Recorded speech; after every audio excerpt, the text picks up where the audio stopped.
Hey everyone, it's Benjamin from Black Sheep Global. In this video, I'm going to share some golden rules that we've learned from building thousands of processes. These are game changers, no matter what kind of processes you're tackling. Plus, I'll uncover the 4 key elements that every process must have to work effectively. Ready to make your workflows work smoother? Let's get started. Today, we're going to be sharing a few principles that we have found in the building of thousands of processes that transcend across process types and ultimately are just helpful tools and guides for building effective and healthy processes. Let's get started. There's 3 main pieces of every process. First, you have your research stage. Secondly, you'll have your inputs. Thirdly, you'll have your execution. And then finally, you'll have your wrap-up. Let's talk about what they mean. The research stage is where you gather most of your information. And just for context, we're looking at a lease renewal process as it's a great example of the various sections of this process structure. You'll see here in the first stages, we are reviewing information that we have, reviewing tenant information. What you'll often see in these stages is looking at the tenant ledger, looking at a CMA. What are the current market rents for this property? What are the details regarding the lease that need to be reviewed? Are there any relational issues? We'll also begin prompting the input stage here by starting to have the tenant get ready to schedule their inspection.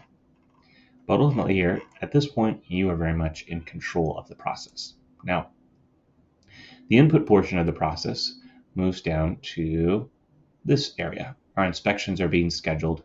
We are reviewing inspection results, making a decision, and then we're going to begin sending out forms to our owners and tenants to find out what they want to do.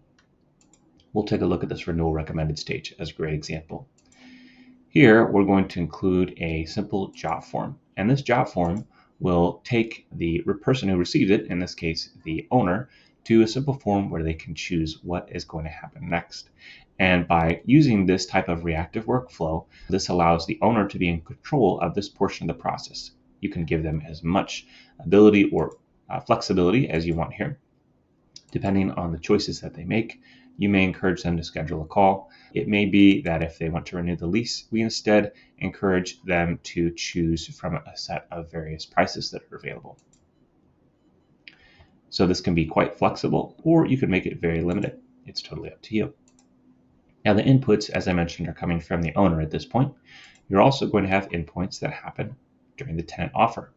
Now, you'll notice that there are other stages here, and this is because I like to structure my processes with a lot of different stages so that we have lots of mile markers as you're building or as you're using the process. But the inputs still continue here. We have our renewal recommended where we are requesting feedback from the owner. The same is true here for the not recommended and not renewing scenarios. And then also in the tenant offer. And of course, we only make it this far if we've heard from the owner and received approval, or if our policy allows us to continue without having any response. And that takes us through the input phase of the process. Now the execution is down here where we are sending the lease. Now in the sending of the lease, that's really the goal of this lease renewal process, is that we get through all of the various steps of communication and coordination and negotiation until this point where we send the lease and we get it signed. That's your execution. And your wrap up is down here. If you have a non-renewal scenario, of course, there are a few pieces that you're going to need to clean up to make sure that the move out gets kicked off successfully and that all the appropriate parties know of the impending move out. On the flip side, you could also have a more positive wrap up where maybe there are some final tasks that need to happen after the lease is signed. This is going to vary by process, but this should provide a helpful framework for you as you're structuring processes in the future. Thanks for watching and diving into these essential process building tips with me. I hope you're walking away with some solid strategies to apply right away. If you found this useful, don't forget to hit that like button, subscribe for more insights, and drop any questions or thoughts that you have in the comments below. See you in the next video. Keep standing out from the flock with smarter processes.